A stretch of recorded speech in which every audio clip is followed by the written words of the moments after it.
¿Qué convierte a una mente común en una mente descomunal que se aleja totalmente de lo que entendemos como humano? Si analizas cómo pensaban figuras monstruosas como Da Vinci o Newton, descubrirás un prototipo común. No memorizaban el mundo, iban más allá, lo modelaban. El horror racional que llevó a Newton o Leonardo da Vinci fue por un impulso e intuición puramente irracional, imposible de explicar racionalmente. La mente de un polímata propone algo estremecedor. Esa capacidad quizás dormita en algún lugar oculto en todos nosotros, bajo capas de programas restrictivos e hiperdistractores modernos. Algunos nacen tocados con el dedo de Dios, otros lo descubren muy tarde, y la mayoría están cautivos por los límites del dogma. En los próximos capítulos desentrañaremos los códigos mentales que dan lugar a lo que pareciera la mente de Dios embotellada en el hombre. Y al final comprenderás que saberlo todo no es una hazaña sobrehumana, porque esas capacidades duermen dentro de todos, esperando ser encendidas por un detonador que desconoces. La pregunta es: ¿osarás a retirar tu mente del sueño en el que está sumida para encontrarte con lo desconocido, el universo infinito contraído en la finitud de tu mente?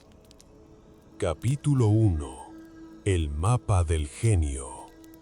Desde el principio de los tiempos, la humanidad ha sentido una fascinación casi mística por aquellos individuos capaces de ver lo que otros no ven. La palabra genio parece envolverlos con un aura sobrenatural, pero tal vez su secreto no esté en un don divino, sino en la arquitectura de su mente. Este capítulo no busca idealizar, sino diseccionar con precisión quirúrgica ese patrón mental que convierte a ciertas personas en exploradores de lo invisible. Ser un genio no significa poseer más neuronas ni nacer con una ventaja innata, sino organizar mejor la información que llega al cerebro, detectar relaciones que pasan inadvertidas y operar con una conciencia extendida de los matices de la realidad. La ciencia moderna lo ha confirmado. Aquellos que perciben más dimensiones no piensan más rápido, piensan diferente.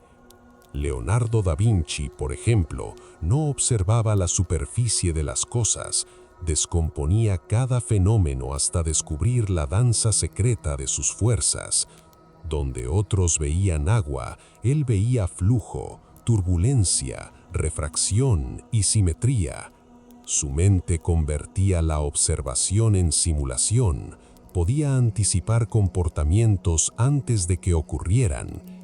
Esto, que hoy llamaríamos pensamiento de modelos mentales, es una de las claves del genio. Consiste en crear pequeñas representaciones internas del mundo que permiten experimentar sin riesgo, probar hipótesis sin depender del entorno y conectar disciplinas al reconocer sus algoritmos comunes. Newton, de igual modo, no solo descubrió leyes físicas. Al imaginar la gravedad, imaginó la conexión invisible entre el cielo y la tierra. Ambos coincidían en algo esencial, una curiosidad radical, una especie de hambre multisensorial por entender. La neurociencia actual sugiere que la curiosidad amplía la actividad del hipocampo y del córtex prefrontal, zonas asociadas al aprendizaje y la anticipación. En términos simples, cuanto más curiosa es una mente, más puentes crea entre ideas dispersas, y en esa red se gesta la creatividad. Lo que diferencia a un observador común de un genio no es la cantidad de información que procesan, sino la forma en que su cerebro integra lo que percibe. Imagina que ves una hoja caer. Para la mayoría, ese acto es trivial. Para un polímata es un poema en movimiento, una ecuación gravitatoria, un diseño aerodinámico y una metáfora sobre el tiempo. Este tipo de pensamiento es holístico y sistémico, no analiza los fragmentos, sino los vínculos. Por eso los genios históricos no estudiaban temas aislados, sino lenguajes universales, la matemática, la forma, la proporción, la luz. Entendían que detrás de cada fenómeno visible hay un código común de simetría, ritmo y energía. En la actualidad, las neurociencias cognitivas describen este tipo de mente como integradora, con redes neuronales especialmente activas entre los hemisferios. No es que usen más del cerebro, un mito popular, sino que logran sincronizar regiones que en la mayoría de las personas operan de forma separada. Eso se traduce en algo asombrosamente práctico. Ven relaciones donde otros ven ruido, y esa capacidad se puede entrenar. Una de las técnicas más usadas para estimular este pensamiento es la observación analítica, un ejercicio simple que consiste en detenerse ante cualquier objeto y preguntarse no qué es, sino cómo es, por qué está hecho así, qué leyes lo sostienen. Este hábito activa lo que los psicólogos llaman atención de segundo orden, una metacognición natural que descompone la realidad en capas y patrones.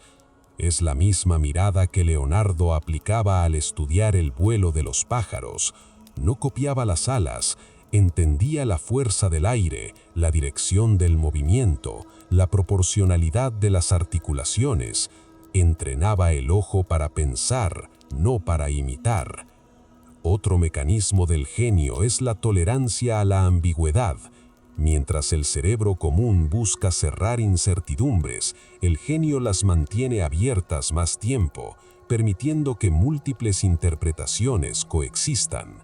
Las personas más rígidas mentalmente viven en lo que podríamos llamar monocapa perceptiva. Responden rápido pero superficialmente. En cambio, el polímata habita un universo de capas superpuestas, donde cada respuesta genera nuevas preguntas. Así nace la evolución mental. Y no es un talento reservado a unos pocos. La neuroplasticidad demuestra que el cerebro, estimulado con suficiente novedad y reflexión, reestructura sus redes y amplía su capacidad de integración. La clave es entrenarse como lo haría un investigador de sí mismo, cultivando lo que se llama atención panorámica. Este tipo de atención combina foco y apertura, permite ver los detalles sin perder el conjunto, una habilidad indispensable en todos los campos creativos. La mente que domina esta atención actúa como un radar cognitivo, capaz de detectar señales débiles antes de que se vuelvan evidentes. Los grandes descubridores, desde científicos hasta artistas, comparten esa estructura perceptual. En última instancia, el genio no es una categoría, sino una práctica mental sostenida, una rutina de observación, análisis y síntesis que con el tiempo se vuelve automática. Y aquí emerge una conclusión que puede alterar la forma en que concebimos la inteligencia. La genialidad no consiste en acumular saber, sino en refinar la percepción. El conocimiento no es más que un efecto secundario de mirar con profundidad. Por eso, si alguna vez te has preguntado por qué algunos perciben más dimensiones de la realidad, no busques en su biografía ni en sus dones, busca en su mirada, porque en esa manera particular de ver, paciente, inmersiva, sin jerarquías, se encuentra el verdadero mapa del genio. Capítulo 2. Arquitectos del pensamiento. Desde los albores del conocimiento humano, los verdaderos creadores del progreso no fueron quienes dominaron una sola disciplina, sino quienes se atrevieron a construir puentes entre dominios aparentemente inconexos. Leonardo da Vinci no separaba el arte de la geometría, ni Newton veía la diferencia entre filosofía natural y matemática. Ambos concebían el conocimiento como una red viva, donde cada idea alimenta a otra. Ser un arquitecto del pensamiento implica rediseñar la manera en la que la mente organiza la información. No se trata de acumular saberes dispersos, sino de aprender a conectarlos, de encontrar patrones invisibles que atraviesan los campos del saber. El polímata no es un acumulador de datos, sino un ingeniero de relaciones conceptuales. Todo comienza con una intuición básica. El cerebro humano no está diseñado para compartimentos cerrados. Cuando la mente se abre a la transversalidad, activa regiones distintas que se sincronizan y refuerzan entre sí. La neurociencia moderna lo confirma. Aprender de múltiples áreas incrementa la densidad sináptica y potencia la creatividad, porque cada nuevo aprendizaje en un campo se transforma en fertilizante cognitivo para los demás. Un físico que aprende música entrena la misma red neuronal que le permite visualizar ecuaciones en el espacio. Un pintor que estudia anatomía entiende la forma y el movimiento con precisión biomecánica. Así piensan los arquitectos del pensamiento, utilizando el conocimiento como un sistema modular en constante expansión. En el fondo, el pensamiento transversal es una ingeniería de conexiones. Visualiza cada idea como un nodo. Al unir nodos de distintos campos, creas redes más estables y resilientes, como ocurre en los sistemas biológicos. Los polímatas del pasado operaban inconscientemente bajo este modelo, adelantándose siglos a la ciencia de redes. Da Vinci escribía observaciones sobre el flujo del agua junto a notas sobre el vuelo de las aves. Intuía leyes que luego serían comprobadas por la física de fluidos. Él no pensaba en términos de disciplinas, pensaba en términos de estructuras. Newton hacía lo mismo cuando entrelazaba la alquimia, la teología y la mecánica, buscando un orden universal que uniera a Dios y la materia. Y en ese intento de comprensión unificada, ambos lograron vislumbrar estructuras que el conocimiento segmentado de su época no podía ver. Hoy los investigadores que trabajan en la frontera entre la biología computacional, la filosofía de la mente o la inteligencia artificial están reproduciendo ese mismo patrón polímata, aunque rara vez lo llamen así. Están construyendo nuevas arquitecturas mentales donde la interdisciplina es el cimiento. Si deseas desarrollar una mente de arquitecto del pensamiento, el primer paso es abandonar la idea de que el conocimiento debe organizarse en escalones. La mente polímata opera más bien como una red distribuida, un sistema donde cada recuerdo, aprendizaje o metáfora se conecta a múltiples puntos. En la práctica, esto se puede entrenar con una técnica llamada sinergia cognitiva dirigida. Consiste en combinar deliberadamente aprendizajes que no parecen tener relación inmediata. Por ejemplo, estudia geometría mientras analizas música barroca, o reflexiona sobre biología mientras observas patrones de lenguaje. Este cruce de dominios crea zonas cerebrales de interconexión que amplían tu rango de comprensión. La psicología cognitiva moderna lo denomina pensamiento analógico expandido y es una de las competencias que más diferencian a los grandes innovadores. Einstein razonaba en términos musicales, Tesla pensaba visualmente, Feynman explicaba física como si relatara poesía. En todos ellos existe un denominador común, un sistema mental basado en correspondencias y resonancias.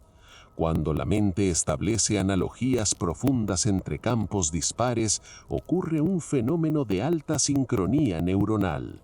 Las ondas cerebrales de distintas frecuencias se acoplan, generando estados de insight o comprensión súbita. Esta habilidad no es mística, sino técnica. Puede inducirse mediante prácticas que alternen análisis lógico con exploración intuitiva. Al tomar un problema técnico y buscarle un paralelismo estético, la mente crea nuevas rutas neuronales y con ello mayor plasticidad. Lo que la filosofía renacentista intuía bajo el concepto de concordia de los opuestos, hoy la neurociencia lo denomina integración hemisférica. Los hemisferios cerebrales, lejos de ser opuestos, son sistemas que cooperan para generar coherencia perceptiva. Un arquitecto del pensamiento domina esa cooperación con precisión, analiza y sintetiza simultáneamente. En sus pensamientos, la música dialoga con la matemática, la lógica con la intuición y el lenguaje simbólico con la estructura empírica. Esa síntesis no busca una respuesta correcta, sino una visión más completa.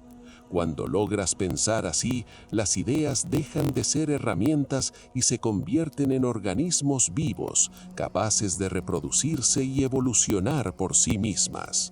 Las tecnologías modernas de inteligencia artificial, las teorías de sistemas complejos y la biología sintética son ejemplos de pensamiento polímata actual, disciplinas híbridas nacidas del cruce entre dominios.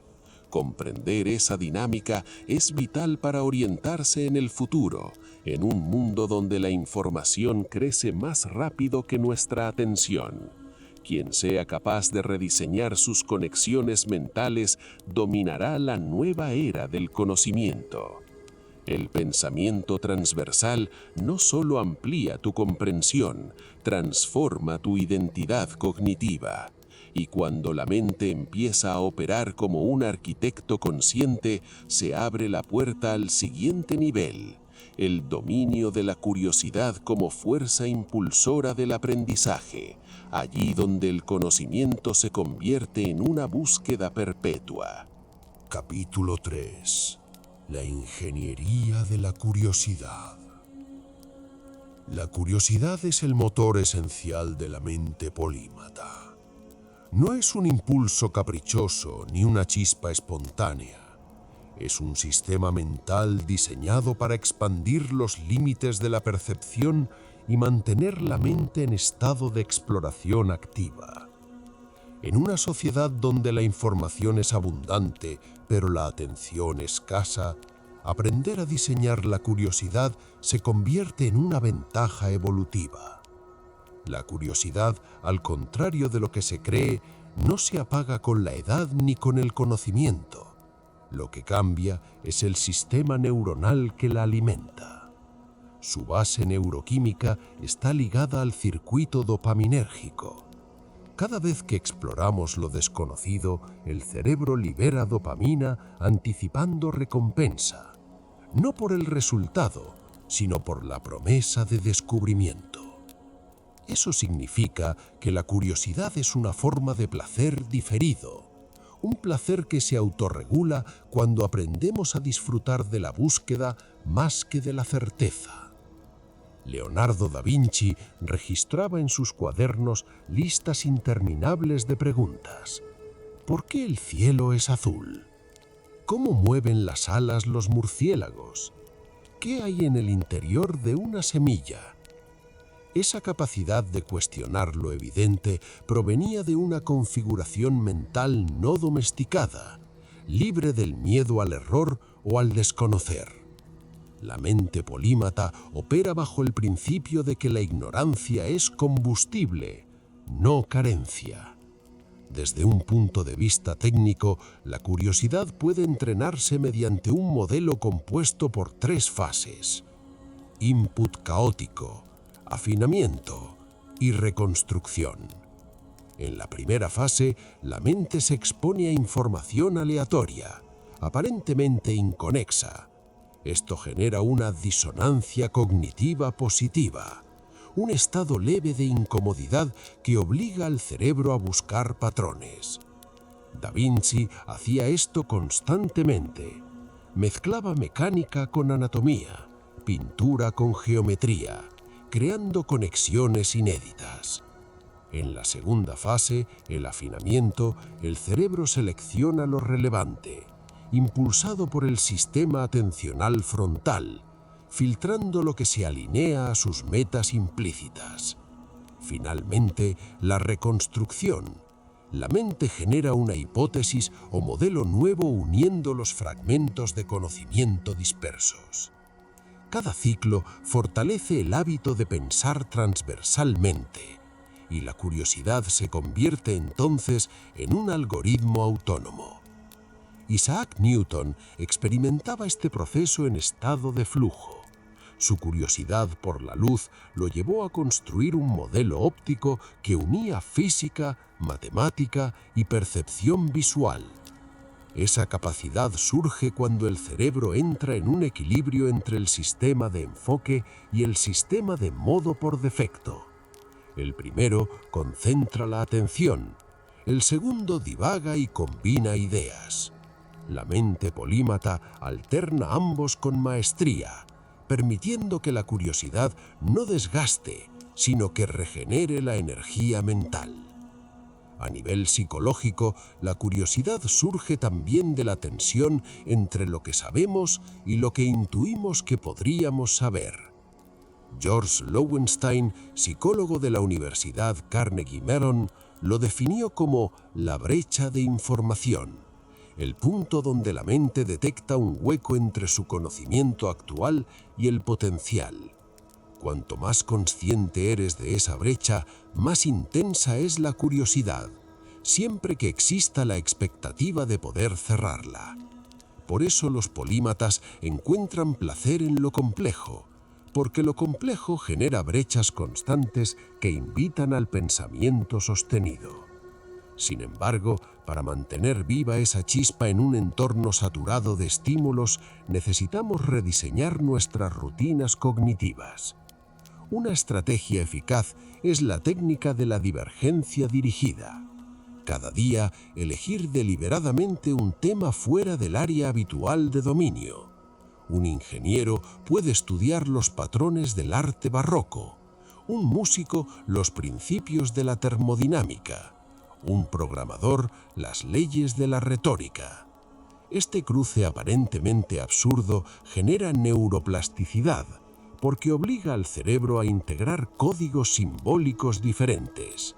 Lo desconocido se convierte en un gimnasio neuronal. Complementariamente, los estados mentales de relajación son esenciales para incubar la curiosidad.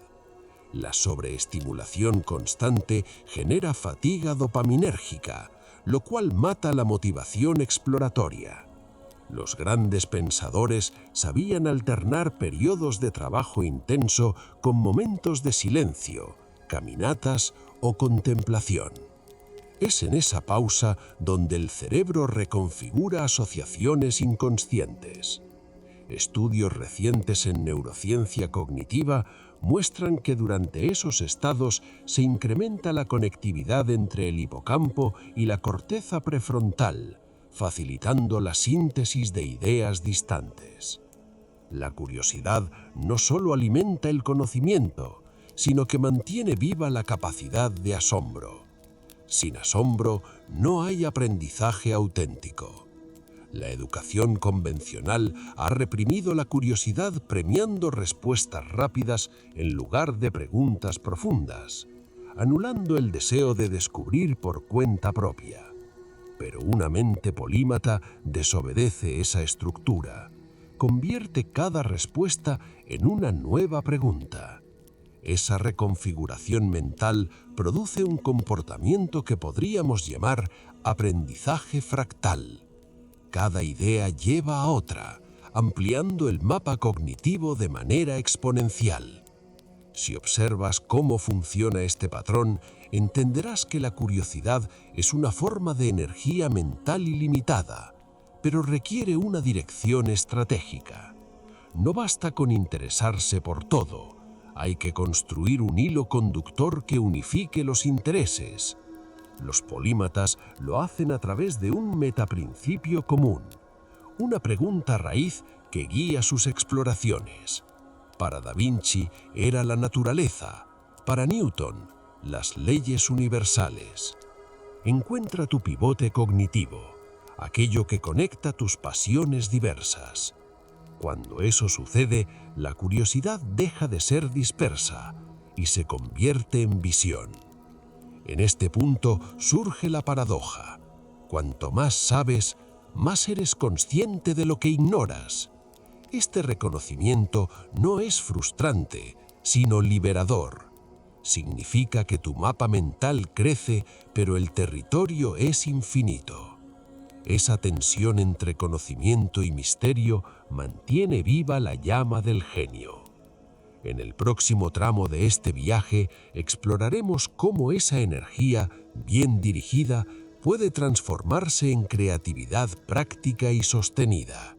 Porque la curiosidad sin gestión energética se apaga, pero cuando se combina con estructura mental, se convierte en la fuerza más poderosa de la inteligencia humana. Capítulo 4. El laboratorio interior. El verdadero laboratorio del genio no está en los talleres ni en los cuadernos, sino en su mente. En este espacio invisible y silencioso se orquesta una danza entre la razón y la imaginación, la lógica y el sueño, el cálculo y la intuición. La mente de un polímata no opera desde el esfuerzo constante, sino desde una gestión precisa de su energía cognitiva. Comprende cuándo debe concentrarse intensamente y cuándo debe soltar, dejar que la mente divague, para que en ese aparente caos emerjan las conexiones que otros nunca ven. La neurociencia moderna lo confirma. Los momentos de gran creatividad suelen aparecer tras fases de desconexión controlada, cuando la red neuronal por defecto toma el control y permite que ideas dispersas se combinen. Da Vinci, por ejemplo, hablaba de la utilidad del ocio como una forma de incubar pensamientos. Hoy sabemos que alternar deliberadamente entre estados de atención focal y estados de divagación mental activa regiones distintas del cerebro que, cuando trabajan en conjunto, generan insight o comprensión súbita. No es casualidad que muchos inventores describan sus hallazgos como descargas o iluminaciones. La mente del genio se mueve como un péndulo, de la acción al reposo, del detalle al conjunto. Esa oscilación rítmica no es pereza, es bioquímica inteligente. El polímata entiende que forzar la concentración más allá del límite provoca fatiga prefrontal y pérdida de visión global. Por eso organiza su día mental en ciclos ultradianos, bloques de alta atención seguidos por pausas regenerativas. Este intervalo natural del cerebro, de unos 90 minutos, coincide con los ciclos de sueño y también con los ritmos más eficientes para el aprendizaje profundo. Cuando se respeta, la mente entra en un modo de rendimiento sostenido y creativo. En este laboratorio interior no solo se gestionan tiempos, sino estados. Los estados mentales son combinaciones específicas de neurotransmisores, ritmos cerebrales y emociones. El polímata aprende a reconocer cuando su mente está en alfa, relajada pero alerta, en beta, analítica y orientada al detalle, o en teta, la frecuencia donde surgen las metáforas y las asociaciones libres. Dominar estos estados es como saber cambiar de instrumento en una orquesta sin desafinar. La respiración consciente, la música adecuada y los microdescansos son herramientas para modular esos estados sin recurrir a sustancias ni depender del azar. En este punto, la mente se convierte en un laboratorio experimental donde la curiosidad y la disciplina trabajan en equilibrio. La atención sostenida no se logra reprimiendo distracciones, sino cultivando la capacidad de volver al foco con suavidad. Eso significa que cada interrupción no es un enemigo, sino una oportunidad para reforzar el músculo atencional. Este principio, llamado atención elástica, permite a los grandes pensadores mantener profundidad incluso en un entorno saturado de estímulos. La elasticidad cognitiva también explica por qué los polímatas pueden saltar de un tema a otro sin perder coherencia, no dispersan su energía, la resincronizan. En este laboratorio, el aburrimiento tiene una función sagrada. Cuando el cerebro no está ocupado procesando información, activa mecanismos de consolidación neuronal que refuerzan la memoria a largo plazo y reparan el desgaste sináptico. Eso significa que muchas veces no hacer nada es el paso necesario antes de hacer algo extraordinario. Los modernos ejercicios de mindfulness, la visualización creativa o las caminatas contemplativas reproducen este principio ancestral de incubación mental que ya practicaban los sabios antiguos sin conocer la palabra neuroplasticidad. En su esencia, el laboratorio interior es una alquimia cerebral donde la mente transforma energía lineal en energía simbólica. Las ideas se destilan como en un proceso químico, se calientan con la atención, se enfrían con la introspección y se cristalizan en intuición. Esa intuición no es mística, es el resultado estadístico de millones de microprocesos inconscientes que, agrupados, generan una sensación de certeza inmediata. Por eso el polímata confía tanto en sus corazonadas, no porque sean irracionales, sino porque su mente ha aprendido a traducir procesos invisibles en señales emocionales comprensibles. Este dominio de la energía mental se amplifica cuando se sincroniza cuerpo y mente. Postura, respiración, alimentación y ritmo circadiano influyen directamente en la capacidad de crear. El genio no es solo un pensador, es un organismo afinado con precisión. Un simple cambio en la iluminación, el sonido o la temperatura puede alterar los niveles de dopamina y acetilcolina, modificando el tipo de pensamiento que predomina. Así se explica por qué muchos inventores y artistas trabajaban de noche. Su cerebro, liberado de estímulos externos, entraba en un estado más holístico y asociativo. En nuestro tiempo hiperconectado, recrear ese silencio interior se convierte en una forma moderna de rebeldía cognitiva. Quien aprende a entrar y salir del laboratorio interior conserva el poder de dirigir su consciencia como un rayo láser o expandirla como una onda luminosa. Ese dominio no se enseña en universidades, porque no pertenece a una sola disciplina, es el arte de habitar la mente con precisión. Y es aquí, en este espacio invisible, donde nace la creatividad aplicada, la sabiduría integral y el poder real de conectar lo aparentemente inconectable. El laboratorio interior no es un refugio, sino una base de lanzamiento. Desde él, la mente polímata puede transformar la energía mental en conocimiento, el conocimiento en visión y la visión en obras que trascienden generaciones. Capítulo 5. La gran síntesis. Durante siglos, los grandes sabios han perseguido el mismo propósito sin saberlo: unir lo disperso, reconciliar los opuestos, hallar un orden superior detrás del aparente caos. La gran síntesis no trata de acumular conocimiento, sino de reorganizarlo internamente hasta convertirlo en comprensión viva. Aquí, el pensamiento deja de ser una sucesión de datos y se transforma en un campo unificado de intuición racional. El polímata moderno no busca tener razón, sino integrar verdades complementarias. Al hacerlo, experimenta un fenómeno que la neurociencia llama coherencia global. Cuando distintas regiones cerebrales comienzan a sincronizarse, la mente obtiene una sensación de claridad y propósito que los antiguos consideraban iluminación. Esa coherencia no se alcanza con esfuerzo forzado, sino con un equilibrio dinámico entre enfoque y desapego. Si observamos los hábitos mentales de los genios transdisciplinarios, notamos que no se movían en línea recta, pensaban en espiral. Leonardo da Vinci unificaba arte y anatomía. Newton conciliaba fe y cálculo. Tesla mezclaba física con intuición visionaria. Todos compartían un modo de razonar circular en el que cada idea alimentaba a la siguiente y nada quedaba aislado. En la gran síntesis, esa espiral se convierte en una arquitectura mental. Comprender se vuelve construir redes, no muros. En la práctica, esto implica desarrollar 3 competencias que distinguen a la mente polímata. La primera es la percepción intermodal, la capacidad de traducir un fenómeno de un lenguaje a otro. Ver el flujo de una pintura como ecuaciones dinámicas o entender una máquina como si fuera un organismo vivo. La segunda es la metacognición adaptativa. Aprender a observar cómo pensamos, detectar patrones automáticos y redirigirlos hacia una forma más amplia de razonamiento. Es el equivalente a pasar del mapa a la vista satelital. Y la tercera es la síntesis proyectiva. Conectar los hallazgos previos con objetivos futuros, usando la creatividad como puente entre la memoria y la anticipación. Aquí, el conocimiento se convierte en acción y la acción en sabiduría encarnada.